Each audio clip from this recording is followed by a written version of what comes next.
Henry Burris TV is brought to you by Hockey Central Sports Memorabilia, Sylvan Lake, and Supreme Menswear, simply the best. Okay, let's play a new game called Get to Know Hank. Do we have a little music for that? Just be quiet and let's run the music. Is that pretty good? That's not bad. Okay. Now we've set it up. First of all, let's get an update on Brad Sinopoli, the most interesting man in the world. How's his rookie season gone? Well, it's going great. We just got a That's call. enough. Okay.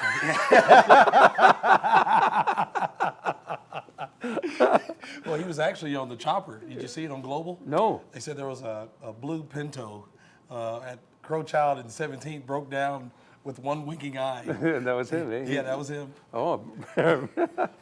So is he doing okay? Is he like we were pretty tough on him the first night he was here? Yeah, I mean, you know, he went in and got treatment the next couple of days after coming on the show, and but he's recovered well. You know, he's back out, he's holding, he's been doing a phenomenal job.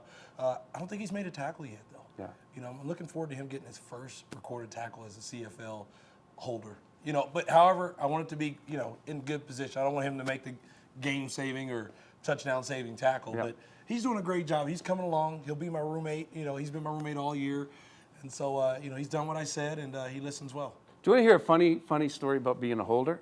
And since this is the fun segment anyhow. In 1992, I was covering the Stampeders, and two of my favorite guys, McLaughlin, Martino, Stu Laird, Blair Zur, a host of other guys. Sounds like some chemical engineers. Yes, we stole Larry Rickman's limo. We just stole it. In Toronto, stole it, drank it dry. And now I'm starting to talk like Burke. We drank it dry, went on the town, Birkdale's, and I got hammered. But anyhow, we stole this thing, and we were driving around town drinking as much as we could. And it was the Tuesday night, I believe, so we had lots of time to recover. And then we see this Alfie Zappa Costa, and I liked his music, so we went in there and we sent him over a couple of drinks. He came over, and so all these guys play except me, and I'm as big as anybody except Stu.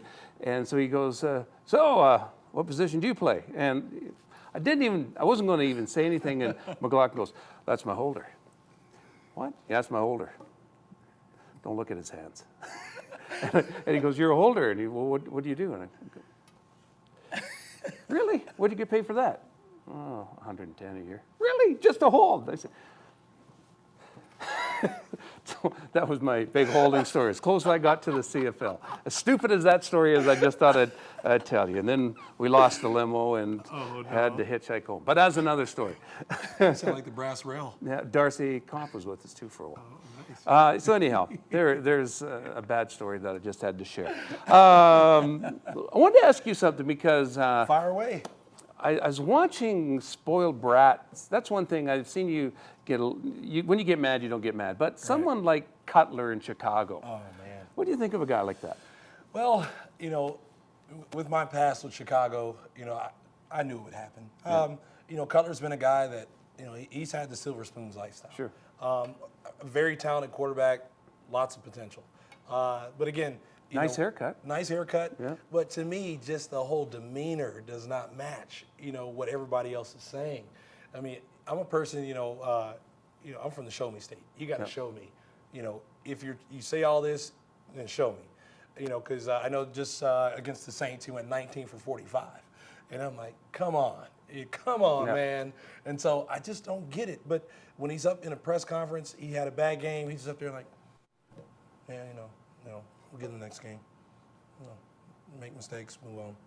Okay, more questions? All right.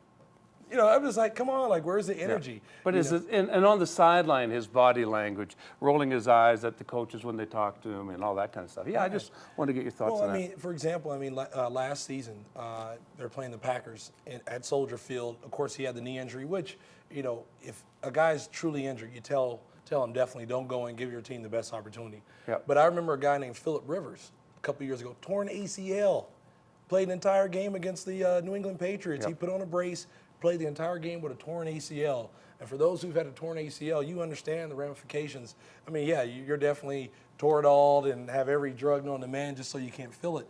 But you may not get that moment ever again in your career. And that's what I just didn't understand. Interesting story, watching Terry Bradshaw every Sunday like I do. He said that when he had an arm problem, he didn't do what he should have done and told everybody, because he said, I'll get through this. In fact, he says, if they would have listened to me, they would have drafted Dan Marino. But I was selfish and I didn't tell him that. I thought that was pretty candid. Yeah. 30 years too late. Yeah, 30 years way too late. Yeah. I mean, for a guy like him to step up and say something like that. But, I mean, it just goes to show, just important decisions and guys actually speaking up at the right time, what it can do for your team. But it's all about being a leader. I mean, as a quarterback, you're a leader. People look up to you for, vocal leadership, physical leadership, by going out and being that example. And that's what I'm saying about a guy like Cutler. He goes out and plays hard for his team, but when things start to get tough, is he a guy who's going to stand in there and deal with it, or is he going to run? And that's just my only question mark. And sooner or later, all the teammates are going to sense that and not support him. Exactly. What would you do if you were in Indianapolis' shoes? Kerry Collins, obviously no Peyton Manning. Peyton Manning's injury appears to be a lot more serious than they're letting everyone know. Yeah, definitely. I mean, when you're dealing with a neck injury, a spinal cord injury, I mean, that's something serious. I mean, Peyton has a nice elongated neck, but he's their franchise. And of course, I don't buy the fact that one guy can make that big of a difference. I mean, I just don't think their team is as talented as it's been in the past. But yeah, it definitely makes a big difference for that offense scoring points. But he is their future. And, if they can rest him, they possibly can get him for another 4 or 5 years. That's very important. But to bring a guy like Kerry Collins, who really shows his age right now, I mean, he's going to earn every cent of that $8 million that he's making this year.